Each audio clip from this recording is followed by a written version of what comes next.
2025 foi um ano bem surpreendente para as animações. Quando tudo começou, eu diria que o ano seria carregado pela continuação de The Bad Guys, e que a única série interessante seria basicamente To Be Hero X, assim que eu descobri a existência desse negócio e que tudo começou. E no final das contas, apesar dos altos e baixos, To Be Hero X continuou sendo uma das, se talvez não a melhor série do ano para mim. Ainda numa parte das séries em questão de animação, digamos que bom. Hazbin Hotel, segunda temporada, apesar de ter sido melhor do que a primeira, não foi boa o suficiente para que eu me sentisse animado de continuar assistindo. Peony King ainda não acabou, então meio que não posso dar um veredito final. Eu ainda não terminei Lord of the Mysteries, então, bom, não dá pra bater o martelo nesse daqui também. Kaoru Hana foi uma boa adaptação, eu chorei tanto no anime quanto eu chorei no mangá, talvez um pouco menos no anime, mas tá tudo bem. E por último, Roller Rocks foi basicamente, bom, digamos que eles me deram a resposta pra caso o Aoi todo me perguntasse qual era o meu tipo de mulher. E agora que eu já dei uma review geral nas séries animadas, é hora de pular para a parte dos filmes e falar sobre as piores e obviamente as melhores animações do ano em quesito de filmes.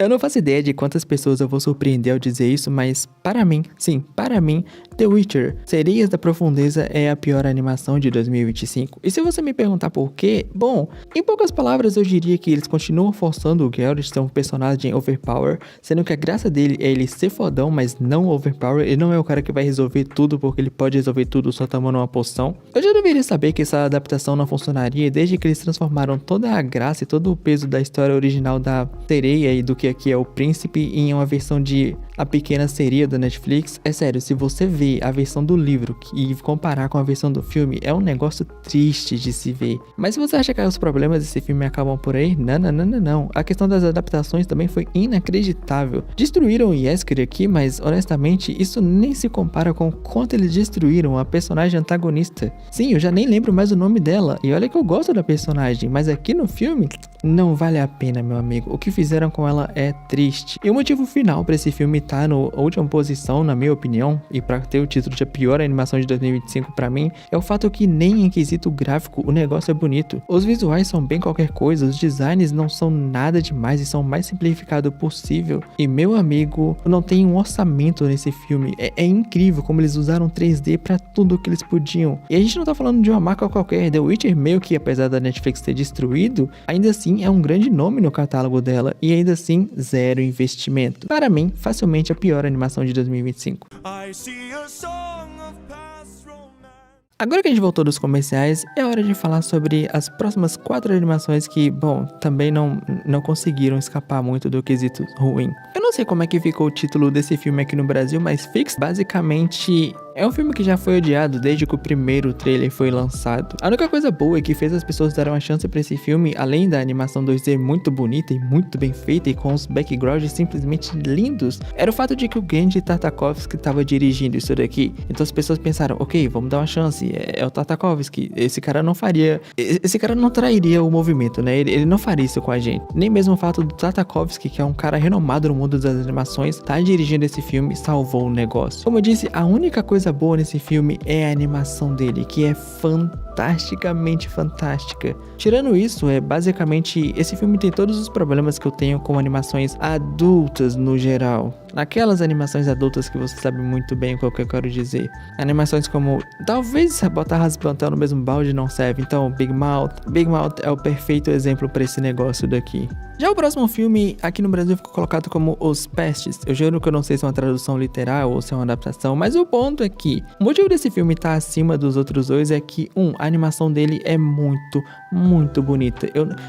Eu não esperava que eu fosse gostar tanto do estilo da animação, o que é engraçado, porque foi o que me fez dar uma chance pra esse filme quando eu vi o trailer. Foi literalmente a única razão pra eu dar play nesse negócio, foi o quão interessante e diferente do que a gente estava acostumado era o design da animação. E no final das contas, a gente poderia ter um filme sobre uma garota órfã que aprende que, sim, ela também tem direito de ser amada. Ou então um filme sobre uma garota órfã que entende que, às vezes, família não significa só as pessoas que são do mesmo sangue que você. Eu digo, a gente poderia ter tido isso, porque no final das contas foi um filme inacreditavelmente tenebroso. Eu nem sei dizer exatamente o que é a história desse filme, pra falar a verdade. É tão rushado, parece um monte de colagem de coisas aleatórias e contos como se fosse um livro que eles colaram tudo. E pra piorar de tudo, o casal principal, os vestes e tudo mais, não são aquele tipo de personagem irritante que você olha e fala, haha, eu gosto desse personagem, eu sei que ele é irritante, mas eu gosto dele. Não, eles só são extremamente irritantes mesmo, sem nenhum motivo ou razão nenhuma. De novo, o que salva esse filme e coloca ele na pontuação que ele tá pra mim, é que a história tinha potencial, e eu valorizo muito essa coisa da história ter potencial quando o negócio é ruim, e a animação. Nossa, que desperdício de um design da hora. A gente provavelmente não vai ver esse traço tão cedo em um novo filme, o que é uma pena. Quando eu postei na comunidade do canal que eu tava fazendo basicamente um ranking das piores para as melhores animações do ano, muita gente colocou Hélio como o pior filme de animação do ano. E eu não sei se é porque as pessoas realmente acharam esse filme tenebroso, ou se é porque as pessoas não viram muitas outras animações. Mas para a surpresa de muitos, e até mesmo pra minha, quando eu assisti Hélio eu pensei, não é tenebroso igual aparentava ser. Na verdade as pessoas só começaram a hatear esse negócio porque o estilo da animação não era muito bom, e honestamente a história também não chamava muita atenção, pra falar a verdade. E no final das contas é isso. O engraçado é que o Hélio, ele tem tipo uns 3 dramas rolando com o personagem, e eles conseguiram desperdiçar uns 3 dramas. Apesar da animação ter qualidade técnica, ela não é nada chamativa, você não vê criatividade nenhuma. Fica a dúvida se tipo só foi uma escolha ou só não deixaram mesmo ter criatividade aqui. E assim, eu juro pra você que eu só lembro o nome do protagonista porque é o título do filme. O nome do cara é o título do filme. Se não, eu provavelmente não lembraria o nome do protagonista, assim como eu não lembro o nome de nenhum outro personagem. Então, apesar de Hélio não ter sido o pior filme do ano, ele com certeza tá entre um dos piores pra mim. In Your Dreams, ou Nos Seus Sonhos, eu acho que ficou assim traduzido. Essa é uma animação que, pelos trailers, eu tava bem interessado, pra falar a verdade, e por algum motivo ela recebeu uma divulgação até que um pouquinho a mais do que a Netflix costuma divulgar. Só que quando eu fui abrir o Letterboxd pra ver o que as pessoas estavam falando sobre, só pra ter uma noção rápida, sabe? Eu vi que estavam falando muito mal desse filme, então eu falei, ok, não vou ficar lendo muito, vou assistir o filme pra ter minha opinião própria, e eu não entendi exatamente por que as pessoas ficaram odiando tanto esse filme. Ele não é nada demais. Eu acho que a minha maior reclamação pra ele seria o traço, ou melhor dizendo, a cara realista que os personagens têm. Eu não consigo gostar desse negócio. Por favor, você tá fazendo uma animação, seja cartunesco, seja exagerado, estiliza, brinca. Não vem pra essa coisa de realismo. É minha única grande reclamação. Porque no geral, tirando essa questão do realismo nas caras dos personagens, a qualidade é boa, a história, ela até que é legal, até que é simples e tudo mais. I see a song of past romance.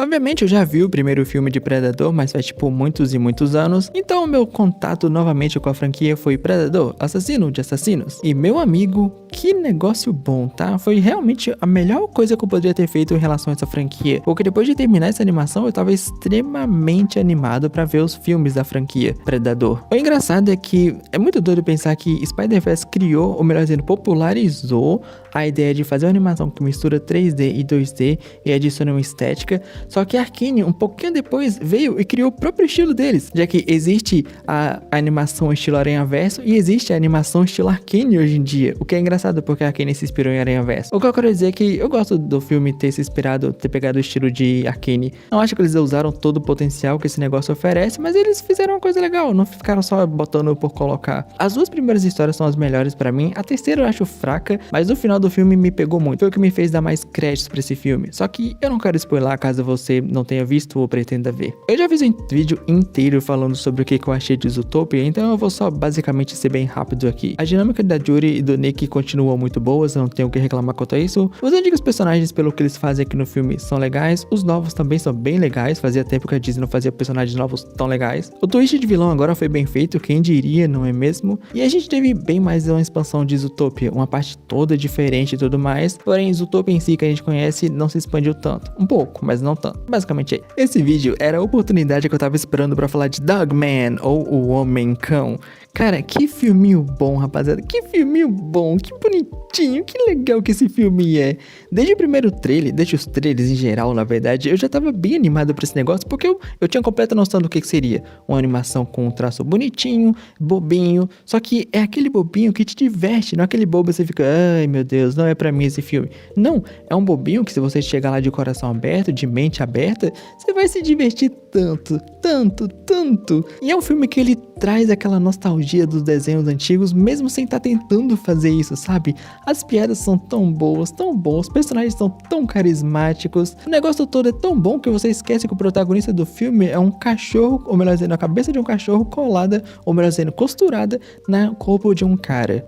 Eu acho que é por isso que eu gosto de animação, eles conseguem fazer a coisa mais bizarra do mundo funcionar. Eu acho que a Megumi teria inveja do quão grande foi a explosão que Ninja.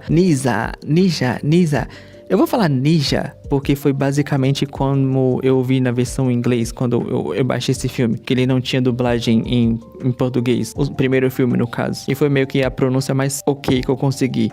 Eu falo Ninja ou eu falo Nisa? Eu vou falar Nisa, só pra poder funcionar. Enfim, esse filme é simplesmente um espetáculo. Primeiro de tudo, ele é o exemplo perfeito de como você faz um upgrade para uma sequência. As piadas no primeiro filme que não funcionavam tanto, aqui eles melhoraram e consertaram. Ainda tem algumas que não funcionam, mas é bem menos. A animação que era ok no primeiro filme, agora aqui tá extremamente melhor. E como nas cenas de ação, que era para onde eles guardavam o orçamento, aqui não é nem que eles guardaram, eles só podiam realmente esbanjar mais. Essa é a animação até o momento com a maior bilheteria da história, e honestamente é completamente justo. Esse filme é genuinamente épico quando é pra ser no terceiro ato. E não só isso, esse filme te pega desprevenido várias vezes, porque, pequenos spoilers, vai, tem um momento que você pensa, não, eles não tiveram essa coragem, e eles demoram tanto pra mostrar que eles não tiveram essa coragem, que você genuinamente acredita. Só que mais pra frente, existe consequências nesse filme, e não é consequências com personagens aleatórios, só pra dizer que tem, não, é com personagens extremamente importantes. Ninja é um exemplo de como fazer uma continuação, e eu estou extremamente estressado pro terceiro, que provavelmente só vai sair, sei lá, em 2028. Desde o começo do ano, a animação que eu tava mais esperando e mais animado era The Bad Guys 2, ou Os Caras Malvados 2. Porque eu acho que eu gostei do primeiro filme mais do que a maioria das pessoas gostaram. Eu não sei porquê. Eu genuinamente não sei porque que eu gostei tanto do primeiro filme. Mas a questão é que eu tava muito ansioso por essa continuação, e a cada trailer e coisinha que eles faziam eu ficava mais e mais animado. E o ponto é que The Bad Guys 2 é cinema, é animação na sua mais pura essência. Eles não se importam com lógicas, ou com ser realista, ou com qualquer besteira do tipo, não.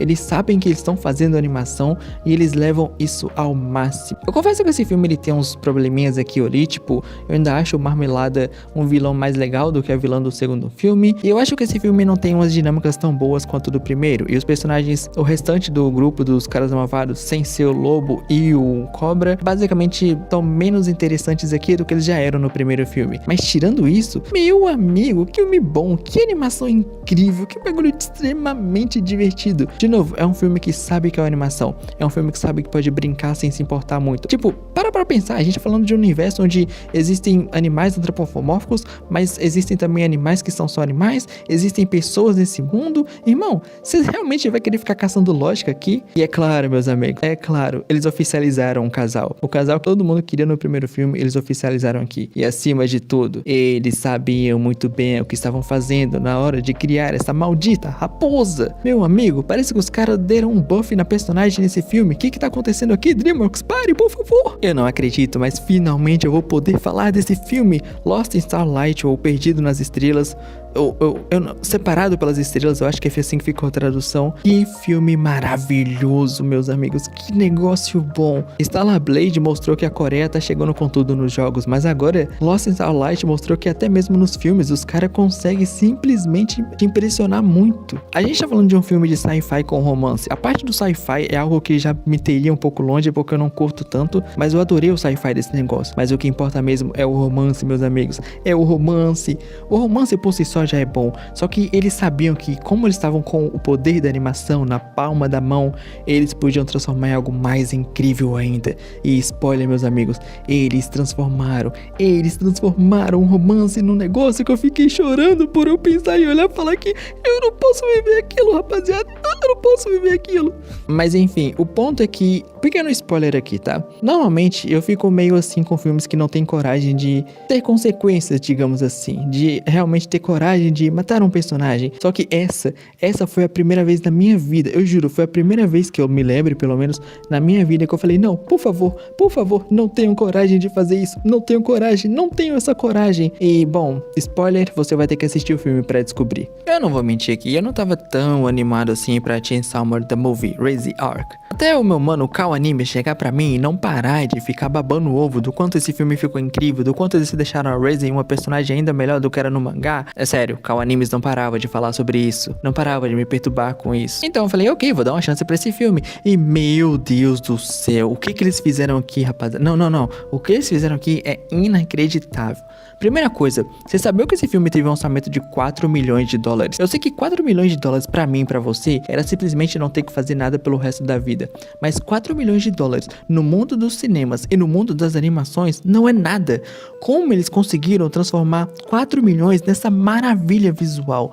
Não só tem o tal Sakuga que o pessoal adora, mas meu amigo, o quanto eles brincaram, o quanto eles simplesmente não se importaram em testar coisas nesse filme é inacreditavelmente insano. E a trilha sonora então, nossa senhora, eu tô ouvindo In The Pool ou In The Sea, chame como quiser, incansavelmente. Essa trilha simplesmente me destruiu.